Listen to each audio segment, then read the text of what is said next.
Hello guys, আসসালামু আলাইকুম। কেমন আছেন আপনারা? রোজা রেখে হয়তো সবাই ভালো আছেন, আমিও ভালো আছি আলহামদুলিল্লাহ। সবার জন্য দোয়া ও ভালোবাসা রইল। অনেক আশা নিয়ে ইউটিউব একটা চ্যানেল খুললাম, কিন্তু আপনারা আমার ভিডিও দেখেন না, কমেন্ট করেন না কেন? আপনাদের কি ভালো লাগে না? আমার ভিডিওগুলো যদি আপনাদের কাছে ভালো লেগে থাকে, অবশ্যই একটা শেয়ার, একটা কমেন্ট করে যাবেন, তাহলে আমার ভিডিও করার উৎসাহ বাড়বে। তারপরে তো আজকে রান্নার জন্য আয়োজন দেখলেনি তো, ওই শাক, কী জানি এই শাকগুলোর নাম খুদুরিয়া শাক। ওই শাক ভাজি করব, করলা ভাজি আর ডাইল করব। আজকে বেশি কিছু রান্না করব না, মাছ রান্না করব না, মাছ গোস্ত আর ভালো লাগে না। সেজন্য এই শাকগুলা বাজারে গেছি, তাজা এত সুন্দর দেখাইছে। তারপরে শাকগুলা নিয়ে আসলাম, আসে কুটা বাছা করলাম।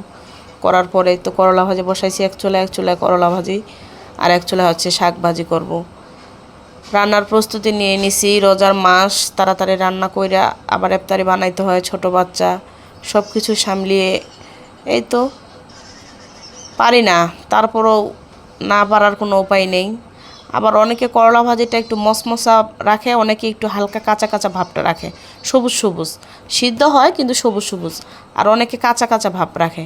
কিন্তু আমি বেশি করলা ভাজাটা যদি বেশি ভাজি করি না, আমার খুব ভালো লাগে। তারপরে এই যে শাকটা হচ্ছে শাক, ওই যে খুদরা শাক। এই শাকটা এত পছন্দ আমার হাজব্যান্ডের, অনেক পছন্দ, জানেন না। তো বলছে এই শাক আনছো ভালো হয়েছে, এই শাক পাইলি তুমি আনবা। সেজন্য এই শাকটা আনলাম। একবার ভালো করে বেশি করে ঝাল দিয়া, যদি একবার মশমশা করে ভাজি করে বেশি একটু তেল দিতে হয়। আপনারা জানেন কি না জানি না, অনেকে হয়তো জানে, অনেকে জানেন না। শাক ভাজিকে একটু তেল বেশি দিবেন, তাহলে হয় কি শাক ভাজিটা টেস্ট হয়।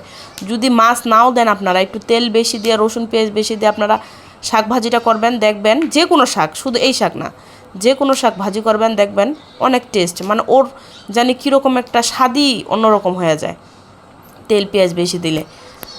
তারপর আমি কি করি, একবার বেশি করে তেল পেঁয়াজ রসুন দিয়া শাক ভাজি করি, একটু ঝালও বেশি দিই। অনেকে আবার ঝালটা একটু কম খায়, আমরা একটু বেশিই খাই। ওর বাবা আবার কী করছে, এই শাক যেহেতু রান্না করবা, তাহলে আমি বোম্বাই মরিচ নিয়ে আসি। ও আবার বোম্বাই মরিচ নিয়ে আসছে। তারপর আমরা এই শাক ভাজি, করলা ভাজি, ডাল, বোম্বাই মরিচ দিয়া ভাত খাইছি, একটু শান্তি লাগছে। মাছ গোস্ত প্রতিদিন ভালো লাগে না, আর বাচ্চারাও খাইতে চায় না, সেজন্য আজকে একটু অন্যরকম করে করলাম। তারপরে রান্না বান্না করার পরে এখন চাচ্ছি কি আজকে একটু ইফতারি বানাবো না।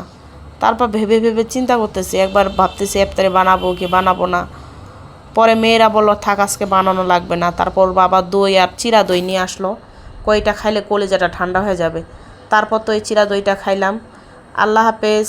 আমার ভিডিওটা যদি কারো ভালো লেগে থাকে, অবশ্যই অবশ্যই যদি ভালো লেগে থাকে কমেন্ট করবেন।